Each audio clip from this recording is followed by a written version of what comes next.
জাকাতের টাকা কি গরিব আত্মীয় স্বজনদের নতুন জামা কাপড় কিনে দিতে পারবো? জাকাতের টাকা দিয়ে গরিব মানুষকে কাপড় চোপড় কিনে দিতে পারবেন কি না, এটার উত্তর দেওয়ার আগে আমি একটা এক্সাম্পল দিতে চাই। এক্সাম্পল, উপমাটা আমি একটু বলি।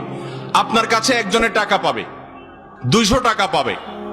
200 টাকা আপনি ধার নিয়েছেন, সে টাকাটা আপনি তাকে ফেরত দিতে হবে, সে পাবে তার পাওনা টাকা। বাজারে দেখা হওয়ার পরে তাকে বলছেন, ভাই এদিকে আসেন, আপনি না আমার কাছে 200 টাকা পাবেন? বলে হ্যাঁ। বলে আসেন। ডেকে নিয়ে ফল দোকানে নিয়ে গেলেন, নিয়ে 1 কেজি আপেল কিনে দিলেন 200 টাকা দিয়া বললেন যান বাড়ি যান। উনি যদি বলে ভাই কাহিনী কি? বলে কাহিনী হলো 200 টাকা পাবেন না, আপনি আপেল কিনে দিলাম, বাড়িতে চলে যান। কি বলেন? মায়ের একটাও নিচে পড়বে? আমি তোমার থেকে টাকা পাবো, টাকা দিয়ে কি আমি আপেল খাবো না টক টমেটো খাবো সেটা তো আমার ব্যাপার, তুমি আমার আপেল কিনে দেওয়ার কি?